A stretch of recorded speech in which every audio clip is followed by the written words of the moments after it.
Assalamualaikum warahmatullahi wabarakatuh. Pada pertemuan kali ini kita akan membahas tentang materi fisika kelas 11 tentang momen gaya.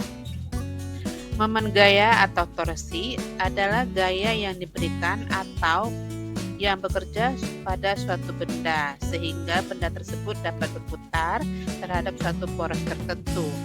Misalnya kita ambil contoh penerapan momen gaya pada gagang pintu. Mengapa gagang pintu terletak di pinggir? Hal tersebut karena semakin jauh letak gagang pintu dengan engsel, maka momen gaya semakin besar. Pintu lebih mudah terbuka atau tertutup.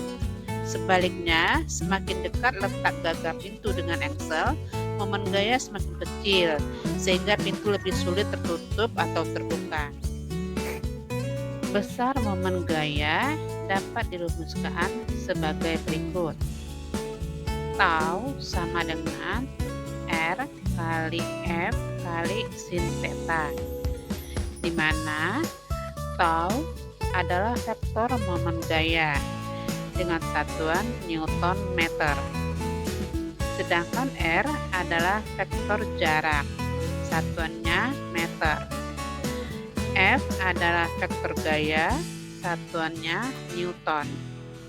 Theta adalah sudut yang dibentuk antara R dan F. Contoh soal, perhatikan gambar di bawah ini. Batang AB panjang 2 meter dengan poros titik A dengan gaya F sebesar 12 Newton membentuk sudut 60 derajat. Tentukan besar momen gaya yang terjadi pada batang AB. Jadi penyelesaiannya sebagai berikut. Tau sama dengan FD sin alfa.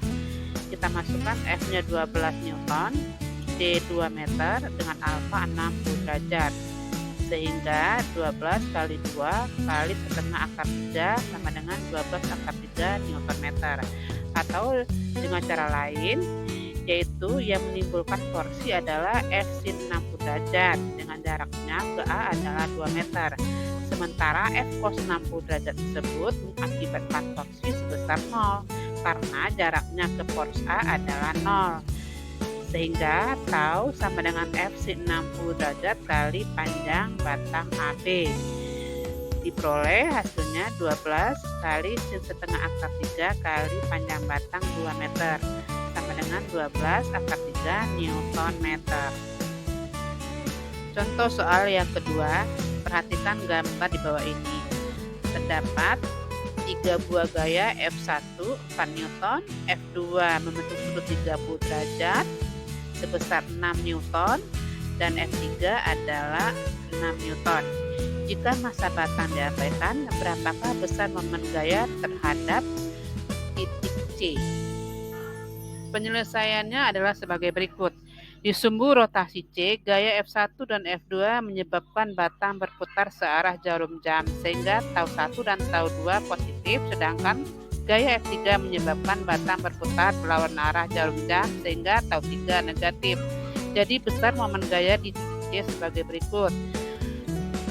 Tau total sama dengan tau 1 ditambah tau 2 dikurang tau 3, di mana tau 1 adalah F1 kali L1, tau 2 adalah F2 kali L2, dan tau 3 adalah F3 kali L3. Nah, untuk tau 1, F1 kali L1 berarti F4 Newton dikali 2 meter, F2 kali L2 6 Newton dikali L2 yaitu membentuk sudut sin 30, jadi 1 meter kali sin 30 derajat dikurang 6 Newton dikali 2 meter. Hasilnya adalah min 1 Newton meter. Jadi besar torsi di titik C sama dengan 1 Newton meter. Tanda negatif menunjukkan batang berputar berlawanan arah jarum jam.